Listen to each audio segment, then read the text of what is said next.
What's up, guys? Welcome to another episode. I keep saying "What's up, guys." I feel like I gotta switch it up. That's your thing in every episode. I know. Every episode. Hello, like, gents. what's up, everybody? What's up, guy? You gotta do like switch it up. the old school like TV shows where they always used to be like this, be like, Hello, everyone. How about all right? We got Here you. we are with today's news and This is your yeah, exactly. All right, now I got you. Fuck, I keep going back to that. Hey, friends. I can do the intro, man. I can. You want to do the intro? Take it away, big Ready, word for You want word. me to do it? All right, No, all man, right. I got it. All right, no, Hold on. I can do it. Oh, he does. He need the hat. What's going on, guys? Welcome to another episode of the Fan Spectrum. I'm Romeo, the real deal Montiel. Right here next to me is Big Old B. We got double A in the air. Double A in the build.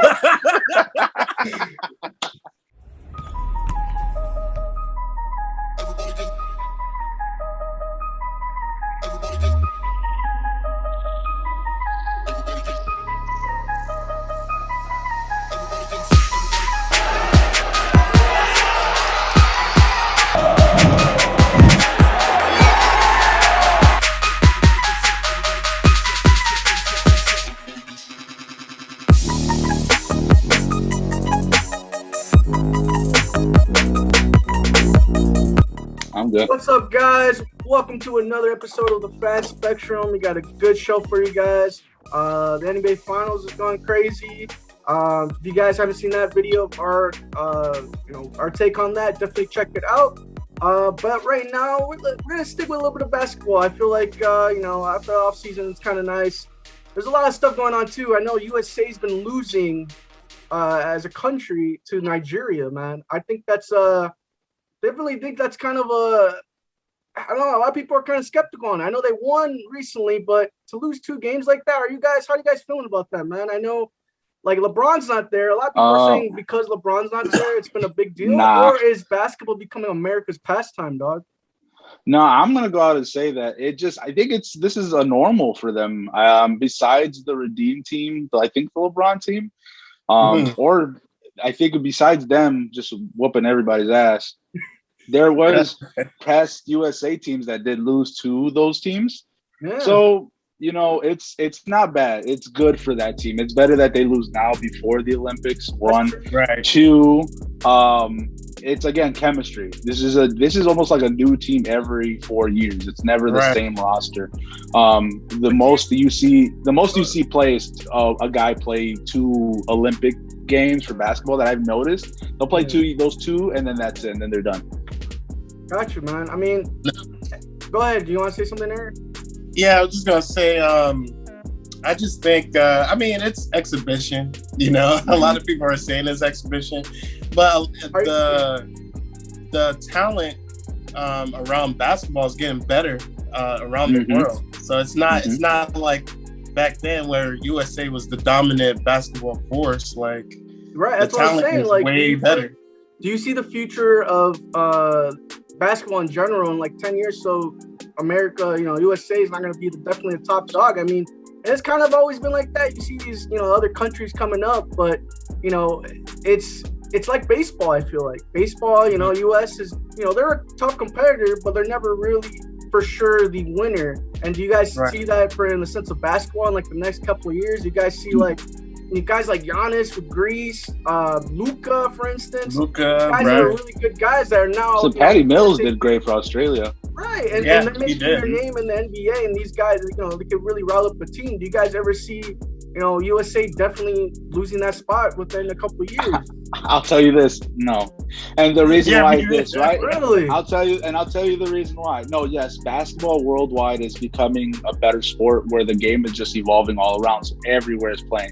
A big thing again now, what's the difference now is that NBA rules are different from US Olympic rules. Yeah. Okay. So there's a learning curve. It goes back to a learning curve.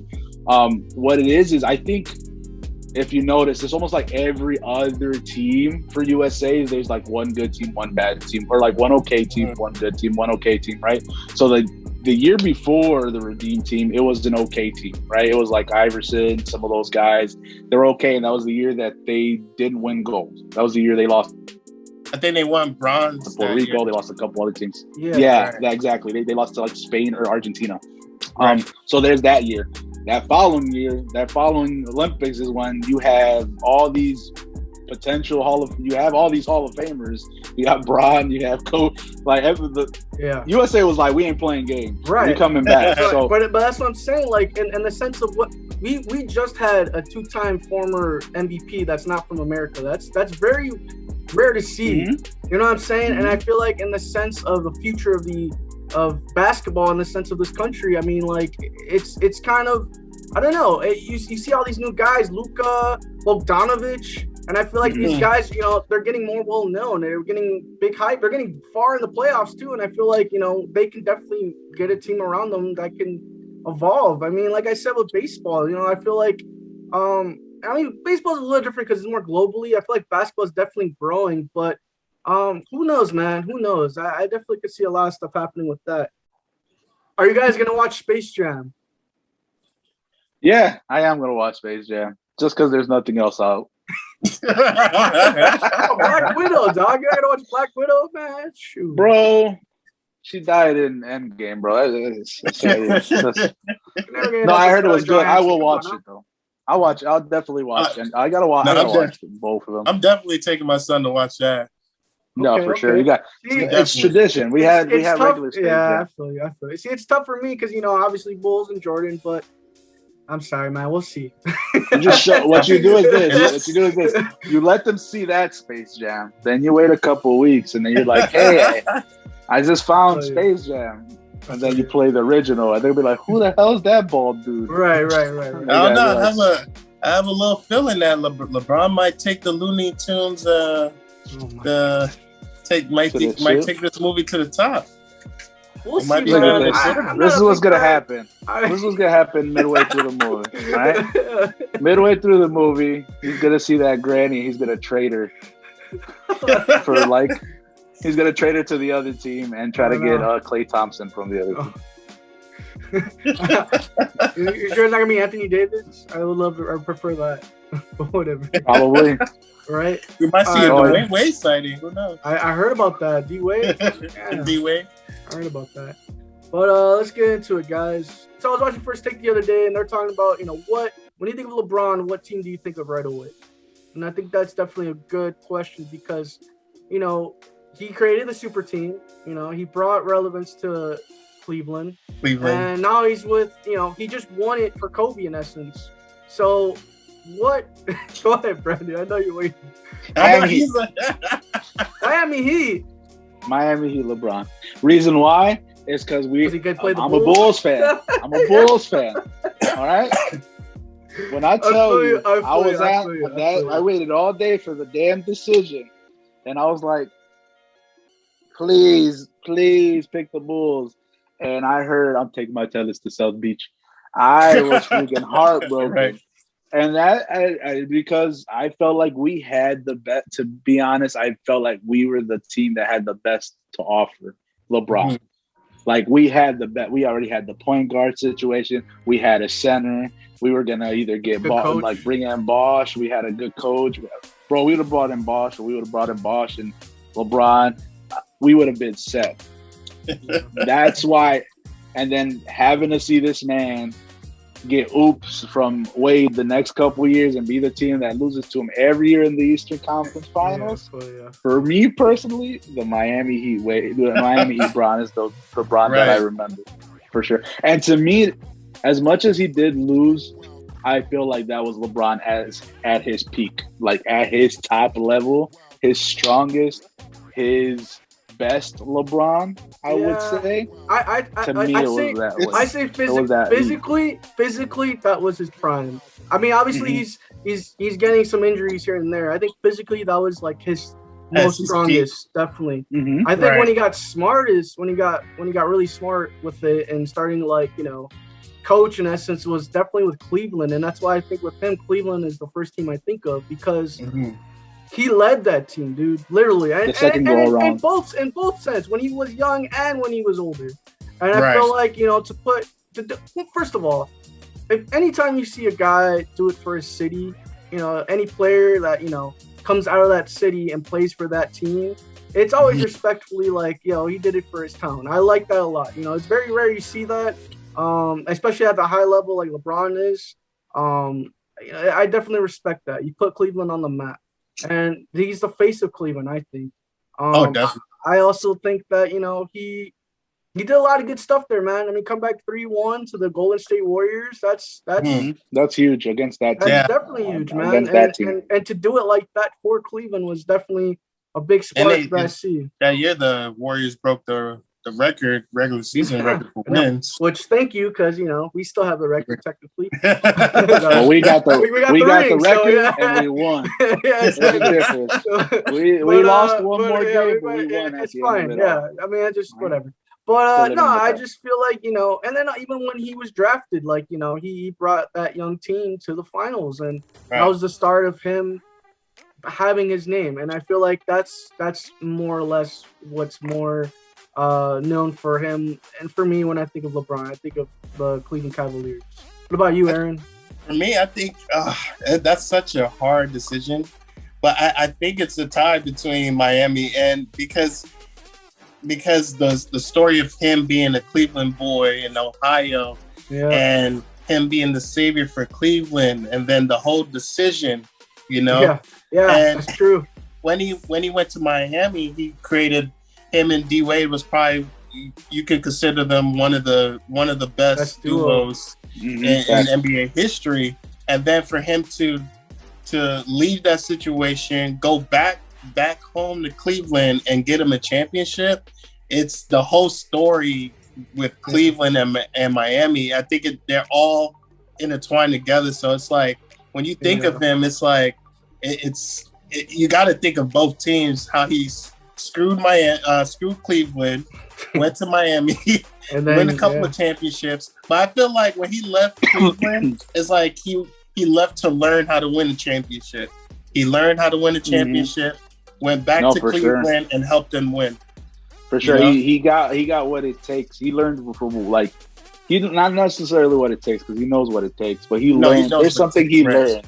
There's something he definitely learned. He felt like he had to go somewhere else. To be then go back to Cleveland and be like, okay, I know what it takes now. Here's a good question. Do you think if he never went to Miami that he'd be as big as he was now? I always tend to ask people this. Like, that's a good question. If he would have stayed in Cleveland, right, throughout this whole time, and he was in a sense of like Damian Lillard, right?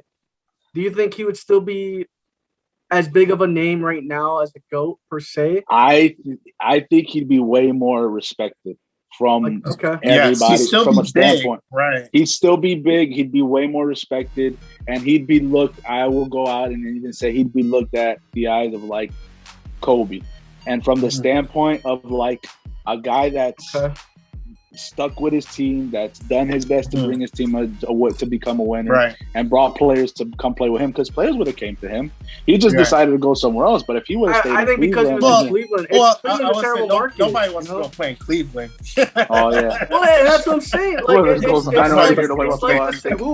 a flight to Cleveland? Yeah, who goes on vacation to Cleveland? But it's like the same thing with Damian Lillard, bro. Like it's hard. When you do your dues, and like at the end of the day, you're not. You can't do it by yourself. So it's like it sucks because it's gonna, guys like that, it's hard for them to get over that hump, man. And it's like, if Damian Lillard went to, who knows, the Warriors or something like that, would he be the GOAT technically? You know what I'm saying? It's stuff like that. It's like right place, right time. I always feel like in the sense of sports. And I don't know. No, yeah, I think so. Right, everything is LeBron. I will say this: LeBron, the person. I will go out and say I admire because what he does for the schools, for all the children in his neighborhood. Amen. For what he goes out of his way. He goes out of his way, and I don't know if you saw what he did the other day, like RDC or like the Dreams team, the Dream Team, like those guys. He saw him and just seeing like people that are YouTubers and people that like his impact Like people just want somebody famous to relate to, right? And I feel like he brings that relation. He's always happy when he sees people. He's always goofing. It looks like he makes that connection with fans. It's always like in a good, jolly mood. And you don't get that with a lot of superstars or athletes. A lot of them are very standoffish. I feel like you get that from LeBron. And it sucks to see the hate he gets from the NBA or from fans in the NBA because of just overall what he's done. You know, people say he took the easy way out, and he he definitely hit the point, Brandon. Do you think? Oh, go ahead, Aaron. I'm sorry. I apologize. No, I was about to say you definitely hit the point, Brandon, because he's done so, especially for Black Lives Matter, how he's been pushing that, especially as a star player, how people has attacked him, like shut up and play basketball. Shut up and dribble. And how he just stood there and kept his beliefs and, you know, gave people the voiceless a voice. You know what I mean? And I think that's what separates him and Jordan as far as if you go outside the game, because Jordan was not that type of person outside of basketball. You know, he wasn't really known for giving charities and building up schools. I mean, he's known for his Jordan sneakers, you know, but LeBron is he is an activist when it comes to like athletes outside it's of basketball. More than basketball. Like I can see, and you see that his impact on the world, his impact on the youth, his impact on in Cleveland. Like you see his impact wherever he goes, he impacts the place positively. Again, the hate against him for sports is like it's sports. You're gonna get it. He is definitely the most hated, like I would say, GOAT of his era. But as a person, I admire him, man. Like overall, he's a great person. He does what he does. He ate Jordan in Space Jam, though.